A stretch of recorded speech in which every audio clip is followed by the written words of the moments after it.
I woke up to something warm and electric beneath the sheets. My body stirred before my mind fully caught up. For a moment, I smiled, thinking it was just one of those rare, peaceful mornings, the kind that sneaks up on you like a forgotten dream. But when I lifted the covers and realized I wasn't alone, I froze. The first thing I noticed that morning wasn't the light. It was the feeling low and steady, a strange warmth that wrapped around me, like the world was waking me with touch instead of sound. Sunlight pressed faintly through the curtains, spilling in from that thin slit that never fully closed. The room felt still. The sheets clung to my legs like they'd been carefully placed there. And for a while I didn't move. It wasn't the kind of morning where your brain snaps on like a switch. No lists, No urgency. just that heavy drift between sleep and waking, where your breath feels deeper, and your body doesn't quite feel like yours yet. Something about it was calming. It held me there longer than I'd normally stay. The bed felt different too. Not empty, but not full. There was a presence, a soft, quiet nearness I couldn't define. And slowly it hit me. I wasn't alone. But it didn't come with fear. It wasn't panic. It was something gentler, like the ocean brushing up against the edge of thought. My limbs were heavy, like I'd been somewhere deep, deeper than I'd been in months, maybe years. My body felt loose, like it had finally remembered how to rest, or like something else had helped it do so.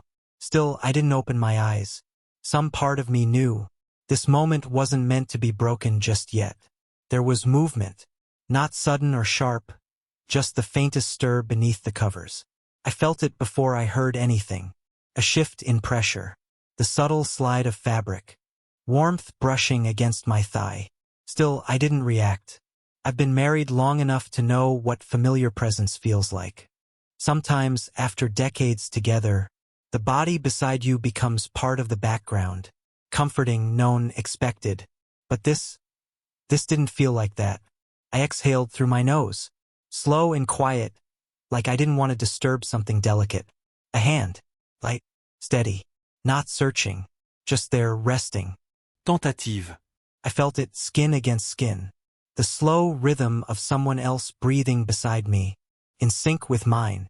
Still, I stayed still, not because I welcomed it, but because I didn't understand it. Could have been her. It should have been her. That would have made the most sense. But something was off. I shifted slightly. The touch didn't fade. If anything, it grew more certain. The fingers moved, not fast, not fumbling, just curious, intentional, too intentional to be mistaken for sleep. That's when my heart started to pound. Not from fear exactly, more like that sudden electric tension, when your body realizes something before your mind does. I blinked. I still half-lidded, trying to clear the fog. My hand moved without thinking, down the sheets, brushing against warm skin. Soft, slow, deliberate. I almost said her name. Almost. But I didn't. Because somehow, without seeing, without knowing, I already understood. Something wasn't right. Still, I didn't speak. Not yet. I just listened to the breath beside me. The way the mattress shifted under shared weight. The soft exhale that brushed across my ribs. Like a question I didn't know how to answer. I didn't have one. Not yet. But I opened my eyes. If shame had a flavor, it would have tasted like that moment. Metallic, warm, and strangely sweet. I wanted to push it away, to call the whole thing a dream, a glitch in the brain, a trick of memory or sleep. But when that skin touched mine again, warm, familiar, steady, I knew something had shifted. The line I'd held firm for so long was already gone. And the strangest part? I wasn't running. He lay close beside me, curled on his side like it had always been this way. His breath danced at the back of my neck, his presence impossibly near, a figure from my life, but not as I remembered him. Not a child, not the boy I once knew, but a man now, older, unfamiliar in ways that made my heart twist. His jawline was sharper, his shoulders broader, like time had warped him while I wasn't looking. There was weight in the air, an echo of something left unsaid. a memory or a moment, too blurry to trust. I turned my face toward him, and his eyes were already on mine, dark, steady, unreadable. Not guilt, not fear, just heat, presence. I've seen how you look at me sometimes. The voice wasn't his, or maybe it was twisted by the dream, or some deeper corner of myself. I didn't want to face it. Not then, not ever. His voice, low, almost a whisper, echoed in my head, in the kitchen, after your workouts, when you thought no one noticed. I flinched. Had I? God, had I really? A hand reached out from the fog, thumb brushing my cheek, gentle like calming a wounded thing. I should have pulled away. Instead, I leaned in, eyes half shut, breath held. It wasn't just Mom who pulled away, was it? He murmured. It was you, too. My throat locked tight. I swallowed hard. I didn't know I was looking at you like that. He smiled slow, not unkind. But you didn't look away either. And something in the dream shifted, not toward desire but confrontation, the heavy kind, the kind built from years of silence. His hand, ghost-like, moved across my chest. Not seduction, searching. Not touching me, but memory. Accusation. You left long before she did, he said. My pulse hammered. Not from want, but from realization. I wasn't in bed. I wasn't awake. I was buried under years of what I never said. To her, to him, to myself. The warmth? Not real. The nearness? Grief in disguise. Involuntarily, my body tensed. His mouth, warm, real, brushed the edge of my collarbone, planting a slow, deliberate kiss. I couldn't move. I didn't dare. It wasn't fear of him. It was fear of the moment ending before I could understand it. Why it was happening. What it meant. If it meant anything at all. When his hand slid beneath the fabric and gripped my side, I arched slightly off the bed. God. My fingers curled tight around the sheets, knuckles going pale. The feeling was sharp, immediate, a strange blend of pleasure and dread that made my pulse thunder through every inch of me. You're so tense, he whispered. Just let go. I can't, I breathed. You're my, but the words never left my mouth. He cut me off with a kiss, soft, slow, unassuming, not urgent, not forceful. The kind of kiss that comes from familiarity, from love, or maybe from something much older than that. For a second, I didn't kiss back. My eyes were open, staring, confused. His lips didn't demand. They asked. And in that question, I felt the weight of everything I'd buried, pressing to the surface. They were drawing me in, and I didn't resist. My lips parted, and I gave in to the pull between us. We kissed like the world had already ended and no one was left to care. His touch was deliberate, as if he'd memorized this moment long before it ever happened.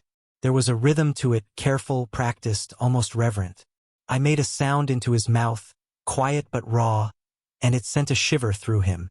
One hand cradled the back of my neck, keeping me close, deepening the kiss as though he feared I might disappear. It wasn't just desire. It was grief, longing, and years of buried emotion finally breaking the surface. The more we gave in, the more it felt like we'd stepped into something impossible to reverse. I could feel myself unraveling, piece by piece, pulled deeper into something overwhelming. My whole body tensed, heart racing, breath caught somewhere between panic and surrender. He pulled back slightly, just enough to meet my eyes, his expression unreadable, tender, intense, afraid. It's okay, he whispered. You don't have to hold back anymore. And I didn't. There's a line people talk about. Once it's crossed, everything changes. But no one tells you what it's like to still be standing there, right after, with nowhere to run. The silence was thick, the air too warm. We were still wrapped in each other, tangled in the aftermath. Not speaking, not moving, just there. The weight of everything settled on my chest. Every role I'd ever held, protector, guide, example, suddenly felt too small. I didn't cry. I didn't speak. I just breathed, shaken to my core by something I couldn't name. He was still beside me, steady and calm, like he knew I might fall apart without that anchor. He watched me closely, eyes flicking over my face like he was waiting to see if I'd reach out or turn away. And in that moment, I wasn't sure what I would do either. Hand rested against mine beneath the blanket, our skin still buzzing from the quiet storm we'd just weathered. "I didn't think you'd let me," he said softly, voice frayed at the edges. "I thought you'd come to your senses, push me away, pretend this never happened." I turned my head toward him, still catching my breath. "I almost did. But you didn't." No. The silence that followed wasn't empty. It was thick, like fog you could feel on your skin, but it didn't chill. It wrapped around us instead, pulling us closer, sealing in everything we weren't saying out loud. His hand slid gently across my stomach. Not hunting this time, just resting. A touch that was tender but also grounding. Possessive in the way someone clings to something they never thought they'd be allowed to hold. And underneath the tension, the guilt still scratching at the back of my throat, was something unexpected. A strange kind of peace, like being seen fully, and wanted anyway. "I didn't just do this for me," he murmured, fingers tracing slow, weightless lines along my side. "You needed it too. Maybe more than I did." I wanted to deny it, to retreat into the comfort of old roles, old walls, to pretend this meant less than it did. But I couldn't, not after the way I'd let go, not after how fully I'd surrendered. "You don't know what this will cost," I said quietly, the words heavy with truth. His gaze held mine, calm and unwavering. Ido. "And I don't want it to end here." His hand moved again, slow, deliberate, not to spark something new, but to stay connected. Like he wasn't memorizing me with his eyes, but with his fingertips. Gently, reverently, I closed my eyes, trying not to feel, but I already did. Every soft brush reminded me that I was still here, that he was still here, and that the space between us had changed for good. "Tell me to stop," he whispered, but I couldn't. And when his mouth found the curve of my neck, it was warmer this time, certain, no longer cautious. Each kiss was spaced out, thoughtful, like he was asking a question with his mouth, waiting to see if I'd answer with mine. My fingers twitched beside me, caught between gripping the sheets again or reaching for him. He moved slowly now, no longer driven by impulse but something deeper, something patient, something terrifying. And that's what scared me the most. Not that he had touched me, not even that I let him, but that it didn't feel like a mistake. Felt right, not perfect, not innocent, but honest. His arm slipped around my waist, pulling me in. Our chests met beneath the blanket, skin to skin, breath sinking in quiet rhythm. I could feel him, his warmth, his shape, the steadiness of his breathing. And when his lips met mine again, softer this time, I didn't hold back. I kissed him like I'd already made peace with what it meant. The tension between us had shifted. It wasn't fear anymore. It was awareness, the weight of what we'd done, and the certainty that neither of us would pretend it hadn't happened. He buried his face into the curve of my neck, and I held him, my arms wrapping around him not out of habit, but out of something else entirely, something I wasn't ready to name. We lay there in silence again, but this time, we weren't avoiding anything. We weren't pretending. It was messy. It was dangerous. It was a secret carved in shadows. But it was real, too real to erase. We should have moved when the morning light crept through the blinds, when the birds outside reminded us the world was still spinning, even if ours had stopped.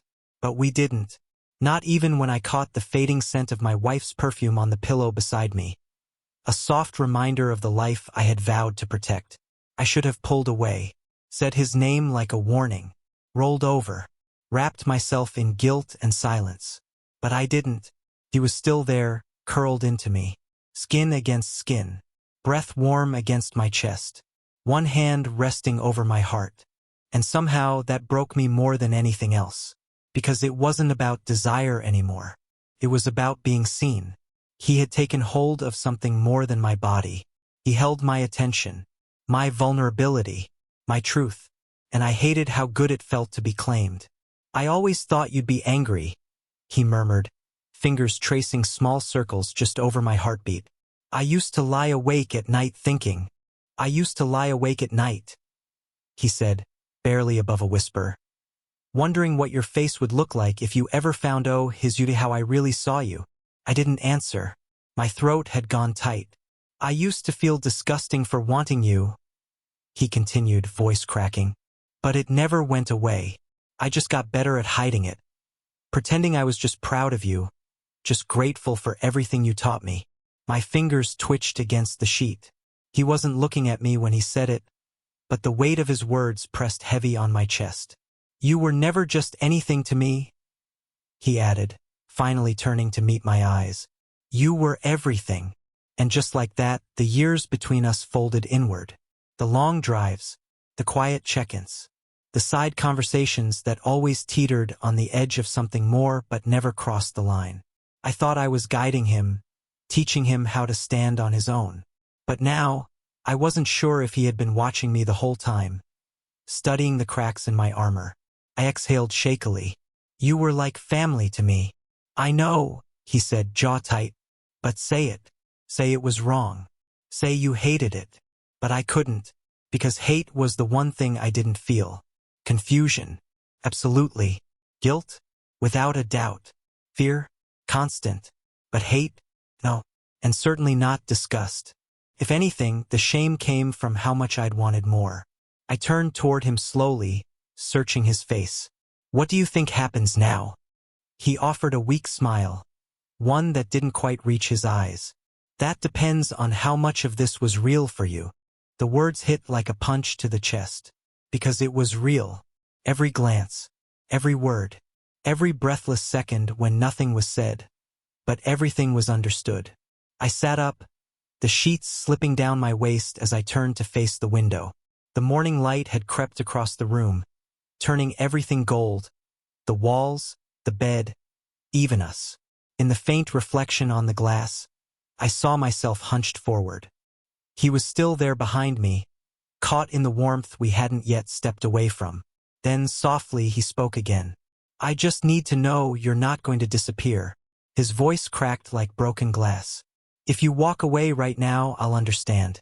But don't act like this didn't mean anything. Don't reduce it to a mistake just because the world says it should be. My hands gripped the edge of the bed, tension flooding my arms, my chest. I could feel it, like gravity pulling me backward toward him, even as the finality loomed in front of me if I chose to stand and leave. Behind me, I felt the shift in air as he moved. I didn't stop him. His arms wrapped around my torso, warm, strong, trembling, and he pressed his chest against my back like he was afraid I might vanish. I'm not asking you to be okay with it, he whispered. Just don't pretend it didn't happen. Don't pretend you didn't feel it, too. I closed my eyes. I did feel it, I said, barely audible. And that's what I don't know how to live with. He exhaled into my shoulder, and for the first time he shook, not from want but from fear, from the grief that this might be the end, that the truth had cost more than it could carry. I don't want to lose you, he said. Not now. Not after this. I turned slightly, my hand rising to his cheek, and for the first time, I looked at him, really looked, not as the young man I once coached or mentored or guided, but as someone who had just laid every part of himself bare. And I kissed him, not out of desire, out of surrender, out of grief, out of love, because no matter what came next, I needed him to know he wasn't alone in this. His hands gripped me tighter, arms locking around me like he didn't trust the world to keep us in the same orbit. And I held him back, not because I had answers, but because in that moment, holding him was the only truth I had left. After that morning, the house didn't feel the same. The walls felt too quiet, the ticking clock too loud. The air was different, tainted by something invisible. Not quite guilt, but not freedom either. Like smoke after a fire that burned too hot, too fast. The kind of smoke that clings to your skin no matter how many times you shower. We barely spoke the rest of the day. We didn't need to. The silence between us was heavy, thick, already full of everything we hadn't said. Our bodies had already spoken too loudly. That evening, we sat across from each other at the dinner table. My wife had come home late from work, distracted, tired, oblivious to the fracture beneath the floorboards. She talked about traffic, a coworker's birthday cake, the cat knocking over the fake cactus in the living room again. We nodded along. Perfect actors in a play we hadn't even realized we'd been cast in. But underneath it all, something had shifted. Across the table, he barely touched his food. He barely touched his plate. I caught him watching me when he thought I wasn't paying attention. And every time I did, my stomach twisted into something I couldn't name. An ache that settled somewhere between guilt and longing. That night, after she went to bed, I sat alone in the living room. The lights were off. The television played some low-budget crime show I couldn't follow, voices murmuring nonsense in the background. But my mind was elsewhere, spinning in circles, trapped between what I wanted to forget and what I couldn't stop feeling. The way his skin had felt against mine. The way he said my name like it meant something sacred. The way I kissed him back like it wasn't a mistake, like he belonged to me in some hidden, forbidden way no one else would ever understand. I didn't hear him come down the stairs. He stood in the doorway, silent. I didn't look at him, but I felt him. Felt the weight of his presence like heat brushing the back of my neck. "You can't sleep either," he said, voice soft, almost apologetic. No. He moved slowly into the room, like he didn't want to spook me, like we weren't already past the point of pretending. He sat down on the edge of the couch, leaving a wide stretch of space between us. A space that had been both crossed and deepened in a single morning. Neither of us moved to close it. It wasn't about touching anymore. It was about staying. About seeing what still lived in the silence. "You've barely looked at me all day," he said after a long pause. "Do you regret it?" I swallowed, throat dry. "I haven't stopped thinking about it. That's not the same thing." "No," I admitted. "It's not."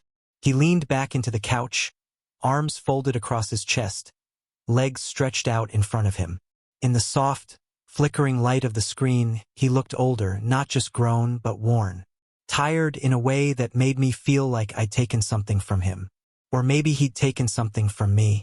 The roles between us were so blurred now, I couldn't tell which of us crossed the line first. Or if it even mattered anymore. "I keep trying to hate myself," he said quietly. "But I can't." "I don't," he said quietly. "I don't feel sorry for what happened." I turned toward him slowly. His expression was hard to read. Not proud, not defiant, just honest, calm in a way that made it worse. Because I wanted to yell. I wanted to tell him he'd ruined something sacred. But the truth?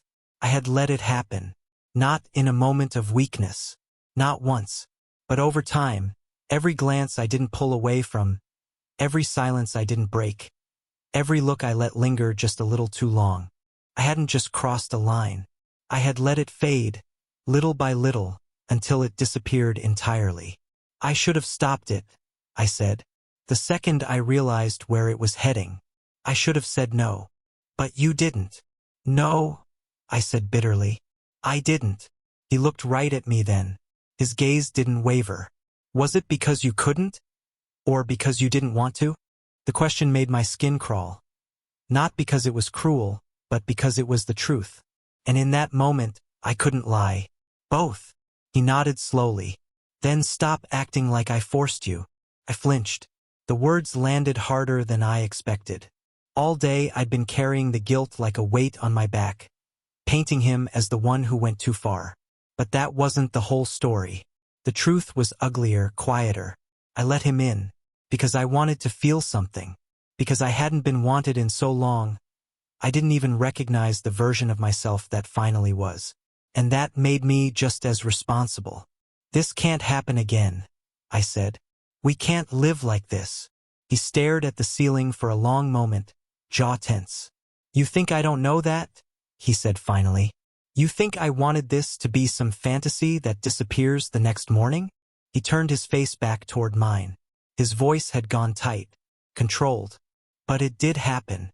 And I'm not going to bury it just because it would be easier for you to forget. I'm not pretending." "Yes, you are," he said, sharper than before, then stopped, catching his breath. You're pretending we can just go back to the way it was. But we can't. He stared at me like he was holding something in his hands and didn't know whether to drop it or cling to it. You kissed me. You held me like it mattered. Don't reduce that to some mistake. My hands curled into fists at my sides. What do you want from me? He stood suddenly and paced the room, each step loud in the silence. Then he turned. I want you to say it, he said. Say you wanted me. Say I wasn't just imagining it. Looked away. The words formed on my tongue like fire. I wanted to take the high road, to pretend I hadn't I said the line. But I remembered. I remembered the way he whispered my name like a prayer. I remembered the burn of his kiss still seared into my skin. I wanted you, I said. Every word landed like iron. I still do, but that doesn't make it right. He exhaled sharply, and for the first time since it began, I saw it. His eyes glassy with unshed tears. He sat again, not close enough to touch, but close enough to feel. I don't need it to be right, he said quietly. I just need to know it meant something to you. I turned to him slowly. It meant everything. And that was the moment something inside both of us gave way. Not in passion, not in regret, but in recognition. Like two fault lines finally admitting they'd been shifting all along. We didn't reach for each other again. We didn't pretend it could be undone. But the understanding between us was undeniable. And it hurt in a way that felt almost holy. We sat there in the dark until the TV went to static. Neither of us moved to stop it. The silence didn't feel like punishment anymore. It felt earned, like a breath we both needed. Eventually he stood, slow and reluctant. He turned back to me at the edge of the stairs. Whatever happens next, he said, you're still mine, in a way no one else ever will be. And then he was gone. I stared at the empty space he left behind, at the faint warmth still lingering where he'd sat. And I felt something I couldn't name. Not guilt, not quite loss, but the cold clarity of knowing I'd just seen a version of myself I could never unsee. That night I didn't sleep. Not because I was afraid of what might happen next, but because I already knew nothing would ever be the same again. And the worst part? Somewhere beneath the shame, beneath the longing, I wasn't sure I wanted it to be. It's been 3 weeks since that morning. 3 weeks of silence that doesn't feel silent. More like a room where someone whispered something sacred, and the walls, they're still holding onto the echo. We've spoken only when we had to. No more late-night conversations. No more brushing against each other in the hallway. No more stolen glances when no one was watching. We've become two ghosts haunting the same house, each pretending we're not drowning in the memory of what we did. But even now, I still feel it. His fingers grazing my chest, his breath on my neck, his voice trembling as he said I was his, in a way no one else ever could be. I wake up each morning expecting the guilt to finally win, expecting the shame to smother the pull. But it never does, and that terrifies me more than anything. My wife still doesn't know. She's been distant, but not in a suspicious way, just in the quiet way people grow apart, without realizing they're drifting. Sometimes I catch myself looking at her differently, not with anger, not even guilt, just confusion. She has no idea that the thing that made me feel seen again didn't come from her. I've started avoiding being alone with him, but when I pass his room at night and see the light still glowing beneath the door, something in me stops. My hand hovers just inches from the knob, and every time I talk myself out of it, retreating back to my room like a coward, like someone trying to remember who he used to be. But last night, I swear I heard him on the other side, breathing, waiting, and I don't know what I want anymore. Am I a terrible person for not ending it? For still wanting more? It's been 3 weeks since that morning. 3 weeks of silence that doesn't feel silent. More like a room where someone whispered something sacred, and the walls, they're still holding onto the echo. We've spoken only when we had to. No more late-night conversations. No more brushing against each other in the hallway. No more stolen glances when no one was watching. We've become two ghosts haunting the same house, each pretending we're not drowning in the memory of what we did. But even now, I still feel it. His fingers grazing my chest, his breath on my neck, his voice trembling as he said I was his, in a way no one else ever could be. I wake up each morning expecting the guilt to finally win, expecting the shame to smother the pull. But it never does. And that terrifies me more than anything. My wife still doesn't know. She's been distant, but not in a suspicious way. Just in the quiet way people grow apart, without realizing they're drifting. Sometimes I catch myself looking at her differently. Not with anger, not even guilt, just confusion. She has no idea that the thing that made me feel seen again didn't come from her. I've started avoiding being alone with him, but when I pass his room at night and see the light still glowing beneath the door, something in me stops. My hand hovers just inches from the knob, and every time I talk myself out of it, retreating back to my room like a coward, like someone trying to remember who he used to be. But last night, I swear I heard him on the other side, breathing, waiting, and I don't know what I want anymore. Am I a terrible person for not ending it? For still wanting more? For thinking, just one more time, and then I'll let it go? I keep telling myself I'm the adult, that I should have known better, that I should have been stronger. But the truth is, in that moment, I didn't feel older. I didn't feel wiser. I didn't feel like anyone's guide or protector. I just felt wanted. And maybe that's the hardest part to admit. Maybe this wasn't about being a father, or a husband, or a man trying to do the right thing. Maybe it was about being human, lonely, tired, and desperately grateful that someone looked at me like I mattered again. I haven't told anyone, not a friend, not a therapist, not even a stranger, until now. So this is me, asking you, whoever you are, reading this, listening to this, watching this unfold, what would you have done if you felt what I felt? If the one person you never expected to need became the only person who ever truly saw you, would you pull away, or would you go back? Because I don't know anymore, and something tells me he's gonna knock on my door again, soon.